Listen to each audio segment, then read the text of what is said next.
અડધી કલાકથી અહીંયા હું બેઠો છું, બસ હજી આવી નથી. બસ તો ઠેકાણું જ નથી. બસ ક્યારે આવવાની કાંઈ ટ્રેન અમારી નથી.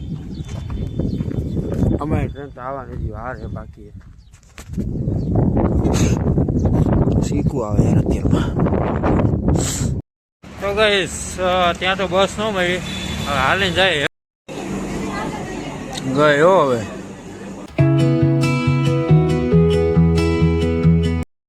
મોર્નિંગ ગાઈસ, તો કેમ છો? આ ડોક્ટર મજામાં જશો તો અત્યારે ભાઈ રાજકોટ માટે નીકળી ગયા છું. અને જો હે ને ભાઈ સવારમાં બોરમાં હા મજા આવે ભાઈ ઘણા બધાને. અમે ભેહું લઈને જઈએ છીએ, આ ગાડા લઈને જઈએ. જો કૂતરો બે બેઠે ભોં કરે. હવે અમારે ગાડી ગોતવાની ભાઈ. ગાડી મળી ગઈ ભાઈ. તો અત્યારે ભાઈ સીધા આપણે બહુ લેટ થઈ ગયું, અડધી કલાકનો ટાઈમ છે. આપણે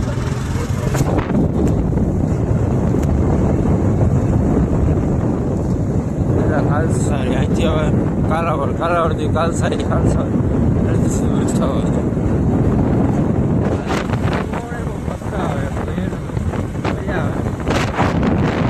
તો ભાઈ ગાય વિસાવદરમાં અમારા એન્જિન પડ્યું છે. એમનું લાગે છે કે પ્રોબ્લેમ આવી ગયો લાગે, બાકી તો પડ્યું ન હોય. આમ જોઈ શકો છો કામ છે. બાકી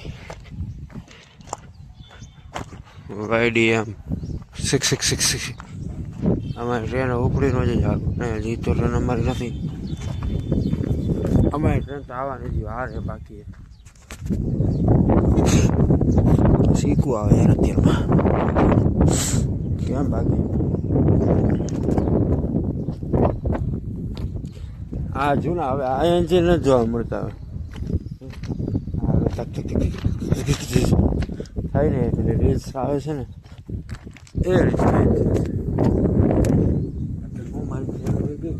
ટ્રાફિક નથી એટલે લાગે એવું કે જોઈએ જાય જાણીએ શું છે બધું.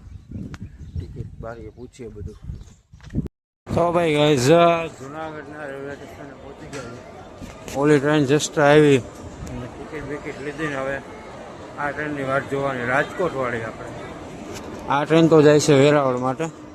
હજી તો આગળ થોડા સ્ટેશન ત્યાં ઊભા રહે, કેમ કે ત્યાં લોકલ ડબ્બો આવે, વાંધો ના આવે. તો ભાઈ આ ગઈસ વંદે ભારત ટ્રેન છે અત્યારે આવી છે. હવે કેટલી સ્પીડમાં જાય ને એમાં હું તમને બતાવું. ગયો હવે વ્યવસ્થા ગઈ.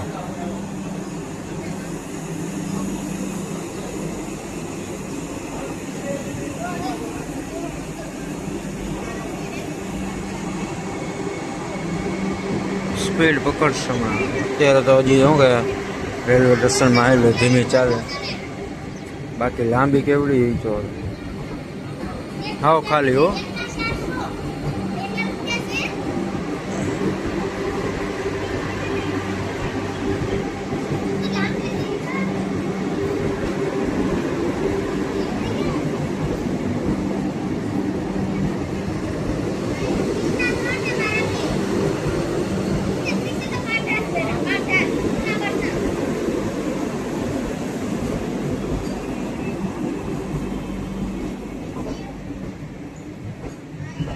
પાછળથી આ ટાઈપ જો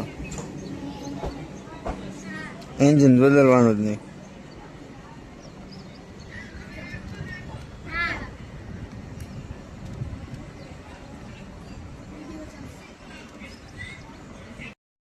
તો ભાઈ અમારી ટ્રેન આવી ગઈ છે.